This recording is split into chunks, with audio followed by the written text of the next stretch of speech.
The 2025 Combine officially in the books, and we are full steam ahead with the 2025 NFL Draft. Headliner Nation, welcome into my post-Combine Top 50 Big Board, where I'm going to be going over my top 50 players for this year's NFL Draft, talking some risers and fallers after the Combine, and you're probably going to see some rankings here that are a little bit different than what you've been seeing from the mass media so far. That's not necessarily a bad thing. We'll talk about maybe why I've got a little bit different opinion of a player. And if there's any players that I didn't go in depth enough for you on, make sure you leave me a comment down below and let me know that you want some more information on a specific person. Or let me know your thoughts on some of these guys. Who's one of your biggest risers? Who's a guy you want your team to draft no matter what? Who's somebody that you want to stay away from? And let's start with number 1 through number 5, and Abdul Carter. Even though they're talking about potential surgery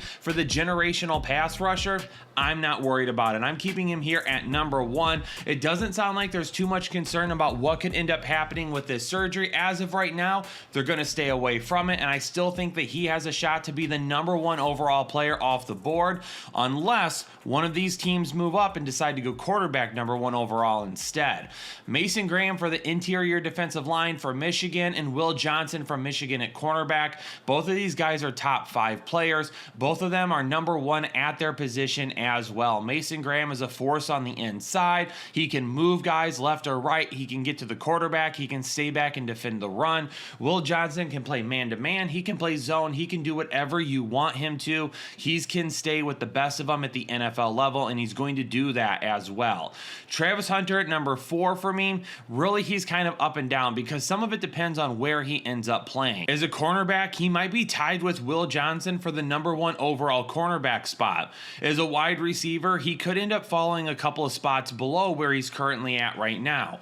What we know, he's a supreme gifted athlete that's going to make an impact on both sides of the ball, and he's going to be a top 5 pick as well. Ashton Jeanty, the running back from Boise State, that is going to make any team that drafts him absolutely happy. Now, the reason he's trending up for me here on the right hand side, you see this green arrow, is because he was back into the top 10 for me, but after some different things at the Combine, I decided to bump Ashton Jeanty up to top 5 overall players. I still think he's a generational running back talent as well, and he's going to be a bell cow for any team that ends up drafting him. Moving on to number 6 through 10, Shamar Stewart, edge rusher out of Texas A&M. He's quickly climbing big boards as well. We knew that he was physically gifted, and that showed up at the Combine, and it was even a little bit better than what a lot of people anticipated. He's going to challenge Abdul Carter for that number 1 edge spot if for some reason Carter were to end up having surgery. But as of right now, he's going to make any team that drafts him very lucky. A guy that I loved a few years ago that a lot of people disagreed on, Brian Burns. Shamar Stewart reminds me a lot of him. Cam Ward at number 7, quarterback out of Miami, Florida. Absolutely love Cam Ward. There was a lot of questions for me about who was going to be the top quarterback in this draft. And not only that, was there a game changer at the quarterback position? And with Cam Ward, there absolutely is. He is going up my big board very fast at this point. And for me personally, there's a large gap between him and Shedeur Sanders. Cam Ward should be the number 1 overall pick if anybody wants a quarterback. And if not, they better be moving up for him quickly. James Pierce, edge 3 for me at this point. He's climbed a little bit. I did have Jalen Walker right above him, who's after him at number 9 right now, but James Pierce at the Combine showed me a lot with his athleticism. I'm back on board with him being a potential top 10 pick. I like him and Jalen Walker both at this point.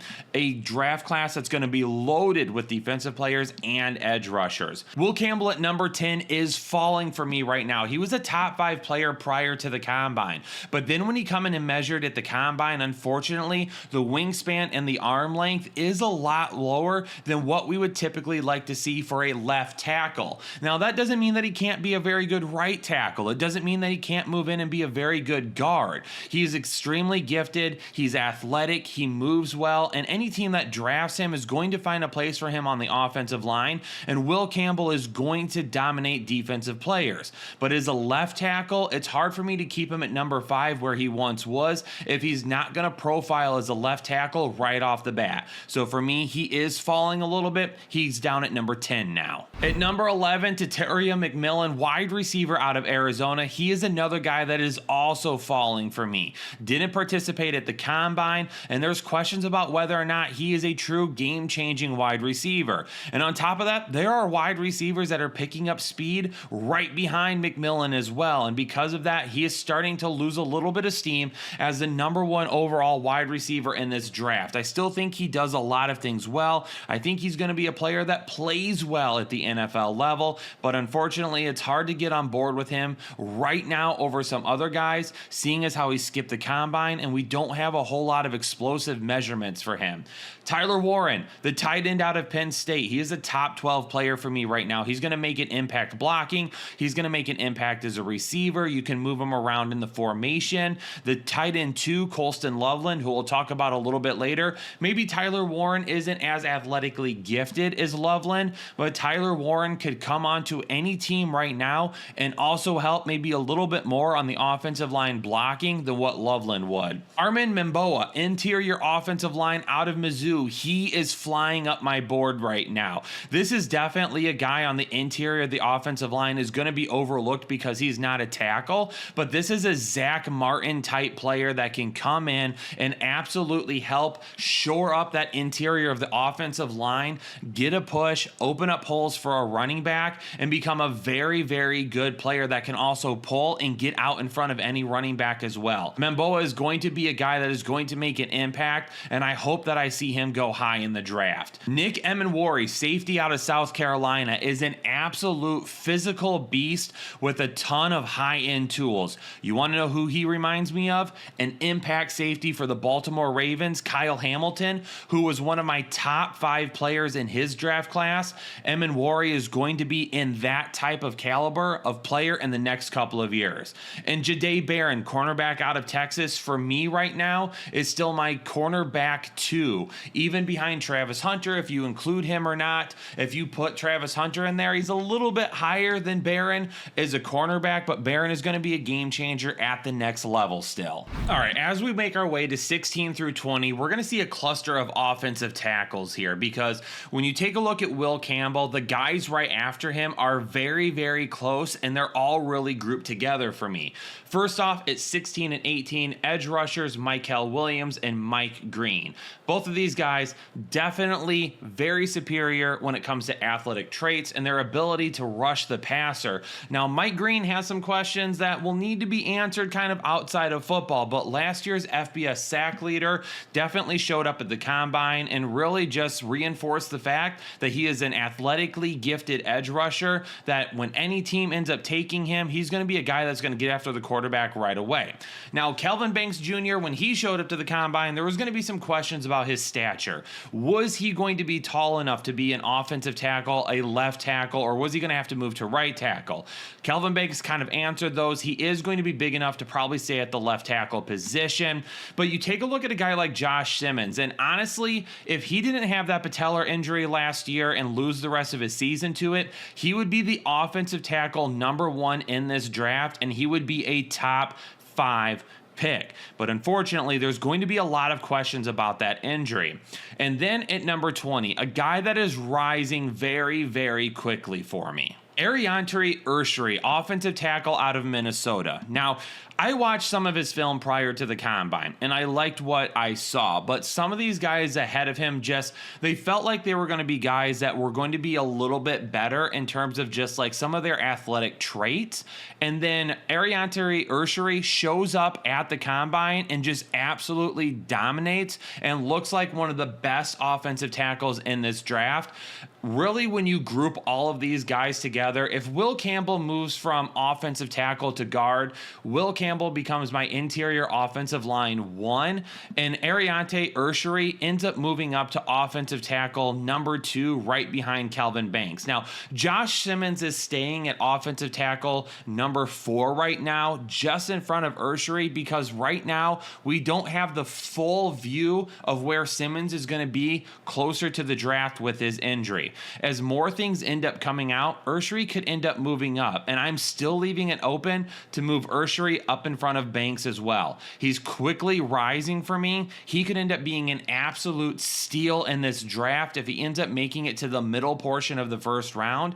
And not only that, it would not shock me if any team decided to make him the number 1 offensive tackle drafted. 21 through 25, the number 1 linebacker in this class, Jahad Campbell. Some people look at him and feel like he might be a little on the small side, but he is a high motor linebacker that is going to go hit anybody. He is a guy that is IQ level at the top of his class. He's extremely smart, high motor, everything that you want in a linebacker leader. He's definitely going to be a guy that is taken as the linebacker number 1, and at the end of the day is going to end up making a team very happy in the first round. At number 22, Omarion Hampton, running back out of North Carolina. He's quickly trending up after his prolific combine where he showed a lot of those athletic traits that you need in a running back. It just solidifies him as my running back 2. In fact, I've told a lot of people he's way closer to be the running back 1B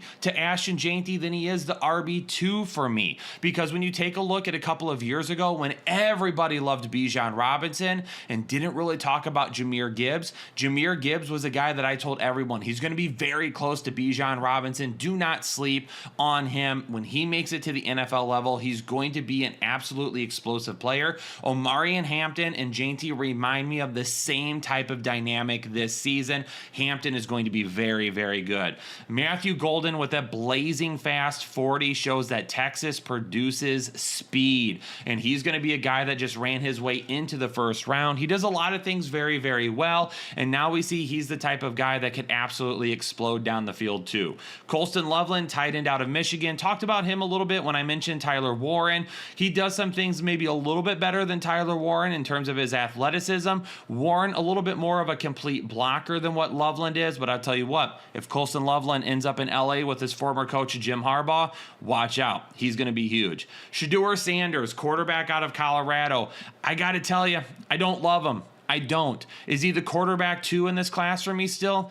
Absolutely. Is Jackson Dart very, very close to being my quarterback 2 in this class? Yes, he is. Shedeur Sanders, to me, is a safe pick. He's going to do some good things at the quarterback position, but due to arm strength and other things, I don't know if he's going to be the high upside type of quarterback that you would get from a Jackson Dart, and he's not even close to being where Cam Ward is in terms of his ceiling as well. Shedeur Sanders, to me, is a guy that can come in and be a good NFL quarterback. He's going to be a guy that has a decent career, but I don't think he's going to have the upside that a lot of people expect and want from him. Number 26, Walter Nolan, interior defensive lineman out of Ole Miss, a former 5-star top-end recruit, showed this past season why he was one of the most sought-after prospects in all of college football coming out of high school. This is a guy that definitely translates to the next level in terms of what he can do getting to the quarterback and stopping the run as well. At number 27, Malachi Starks. He's still a top 10 player for a lot of people. He's still the number 1 safety for a lot of people. For me personally, I put Nick Emenwari over him just because of the absolutely insane combine he had and some of the physical traits that he has over Starks as well. Starks still has an opportunity to be a very good player and a guy that's going to translate well to the next level. Maybe some concerns about just a little bit of a lack of drop in production from him this past season from Georgia, but he's still going to be a guy that's going to be in the conversation for a first round pick. I don't really see him dropping out of the first round the same way that we saw with like Brian Branch a couple of years ago. Back-to-back cornerbacks at 28 and 29 for me, and there's going to be some questions about Siobhan Revel Jr. He unfortunately had a knee injury last year, missed a lot of time, and would have been one of the top cornerbacks in this class, maybe even cornerback 2 or 3, had it not not been for that injury. But this is a guy that's going to make somebody happy at the end of the first round and should end up being just fine coming back from that injury. Maxwell Harrison was the fastest player at the combine this season, and because of that, he ran his way into the first round. He's got a lot of instincts and technique things that he does well at the cornerback position, but that speed that he showcased is going to make a lot of teams drool over him in the first round because at the cornerback position, you want a lot of that speed. And then Kenneth Graham, interior defensive lineman out of Michigan. This is a guy that is going to be like a Vince Wilfork body wall in the middle of a defensive line. He's a big guy that unfortunately just gets overlooked a little bit in this class. He ran down a running back from Penn State this past season, one of his highlight film plays, actually from 2 years ago, that people talked about because of how fast he is. Unfortunately, hamstring was a little bulky, so he didn't run the 40 at the combine, but we'll see what happens with him at his pro day. We all have that one guy in the draft that we absolutely love, and Carson Schlesinger is that guy for me. Linebacker out of UCLA, former walk-on. This is the type of player that you want to build your defense around, and he's going to be the type of guy that really reminds me of like Luke Kuechly, a guy that just gets dirty. He goes after every single play with 110%. He is a guy that knows what it's like to work hard, and as a Lions fan, if we needed a linebacker, Schlesinger would be a guy that I would love to have on my team, but he is going to make some team absolutely happy, and he's going to be a guy in a couple of years that in the NFL type circles, people are going to be talking about how he's one of the best linebackers in all of football, and he's not going to be flashy doing it. And number 32, Donovan Ezurako. He is also moving up pretty quickly in terms of edge rushers, and he's one of the reasons why there are so many edge rushers with first round grades now. This is a guy that was already looked at as being an into the first round type of player, but could potentially fall into day 2. But after having a great combine and showing off a lot of those athletic traits that teams are going to drool over, he is moving quickly and is now firmly inside the conversation to move up and be a guy that could be taken towards the end of the first. Josh Connolly Jr., offensive tackle out of Oregon. Believe it or not, he is a former high school running back. That's right. Not only was he a top offensive tackle recruit, he was a running back in high school at one point as well. He's got the athleticism that you need. He might be a little bit on the smaller side for a left tackle, so there is some questions about does he end up moving to right tackle. And because of some of the other offensive tackles having some very good combines, Josh Connolly just drops a little bit for me. This red arrow doesn't mean that I don't like him. I still think he's going to be a good tackle at the next level. He's just fallen a little bit for me because some of the other tackles in front of him feel like they're locked in stone left tackles that aren't going to be moving from there. Jackson Dart at number 34. I love Jackson Dart. I absolutely love him. If you're looking for a quarterback that's going to be safe, can come in, play right away, and just get the job done, then Shedeur Sanders is the guy. But if you can give a year or two to Jackson Dart and let him sit behind a veteran, Jackson Dart has a higher ceiling than Shedeur Sanders. Dart has a great arm, a strong arm. Not only that, but he does a lot of the things that Sanders does well too. He does move out of the pocket. He can stay in the pocket. He can make plays with his legs. He talked about at the combine how he tries to make sure that his game follows what Jalen Hurts does. And with Jackson Dart, he's got a very high ceiling, and for me as a guy that I really, really love having a high ceiling in a couple of years, and he could surprise a lot of people similar to Bo Nix last year by being drafted a lot higher than anticipated. Tyler Booker, interior offensive lineman out of Bama. He's a very strong run blocker. He's going to be a guy that's going to get out. He is going to knock people over. He is a bowling ball.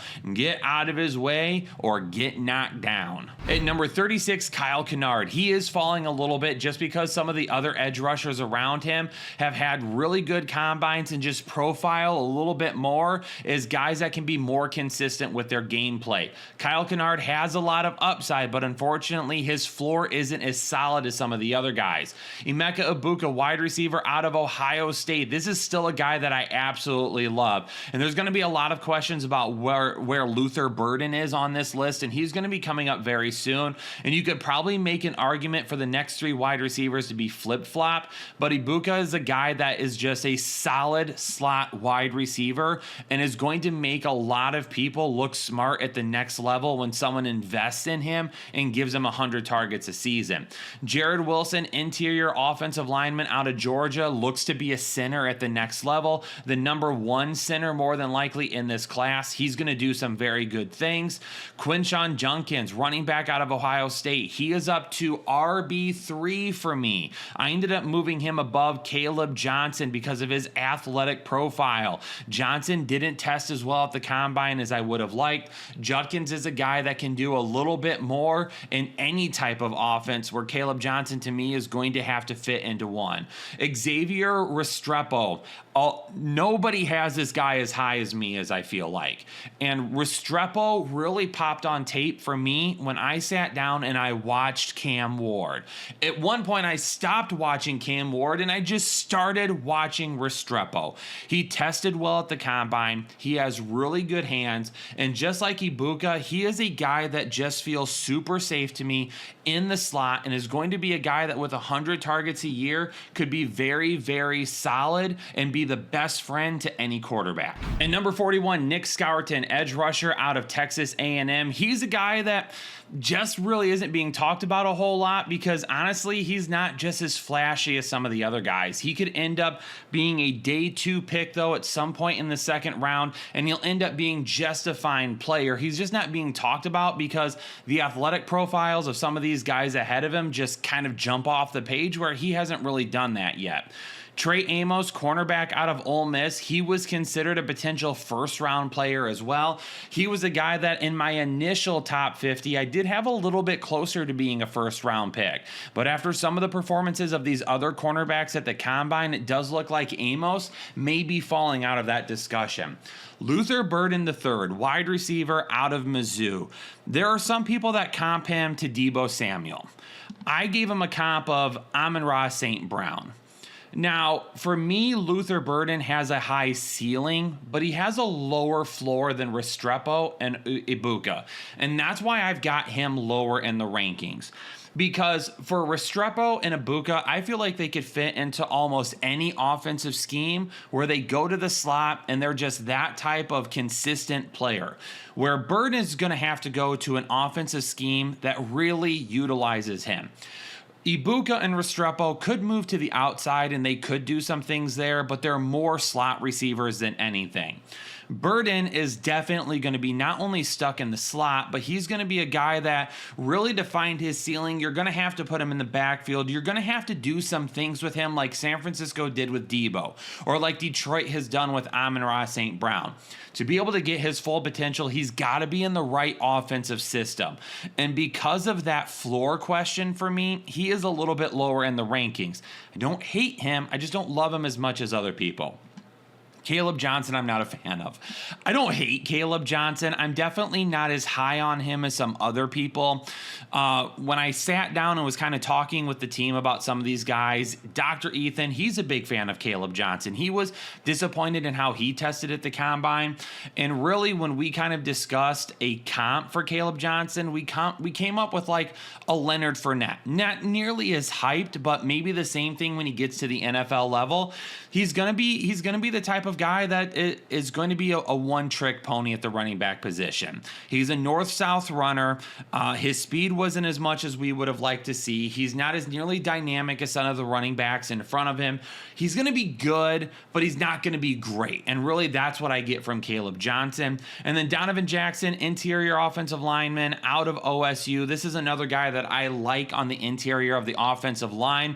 I don't think people talk about guards and centers nearly as much as they should, and because of that, they kind of get overlooked and they're not seen as as valuable in the draft as some of these tackles are. But I'll tell you what, for these teams that are very successful, you gotta build your offensive line, and having good guards is a part of that process. Number 46, Landon Jackson. He's also skyrocketing up boards right now. He is the guy that a lot of people are talking about with first round potential. It's going to be weird. It's going to be interesting to see how many edge rushers are taken in the first round, because the first round could be absolutely dominated by edge rushers. That is the deepest, highest profile position group in this class. And because of that, we're going to see a lot of them. And Landon Jackson showed out with a very good combine. And like a lot of these other guys, has a lot of things to be desired when it comes to his athletic traits. Derek Harmon on the interior of the defensive line out of Oregon, he's going to be a guy that can get to the quarterback and help stop the run. Kind of overlooked over some of the other defensive tackles in this draft, but he is a guy that could just be very good. 48, Princely Umamielen, edge rusher, Ole Miss. This is a guy, again, athletic profile. That's what all these edge rushers are this year. There are so many edge rushers in this class that just have pure athletic traits, that can move on the football field, that can get after the quarterback, that can play out wide, that can do a lot of good things. And that's why a lot of these guys are very, very similar.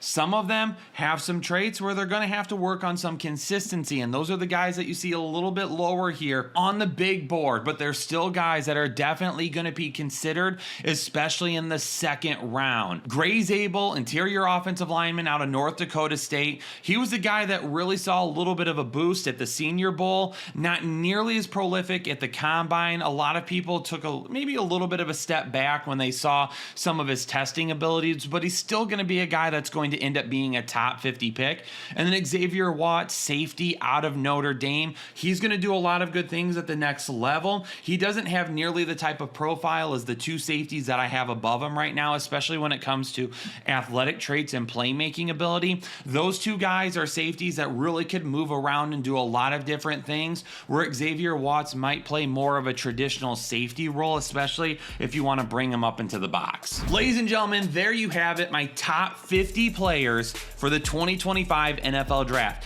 And this will probably end up changing. We're still going to have pro days that need to happen.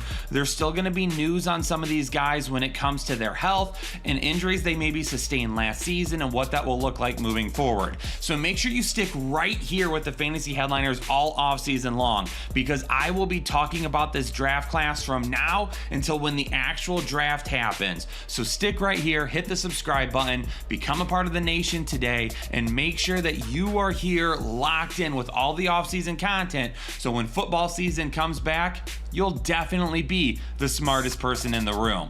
Ladies and gentlemen, hit that subscribe button, like the video, leave a comment. Peace out, stay safe, and stay healthy. And I'll catch you all on the next episode of the Fantasy Headliners.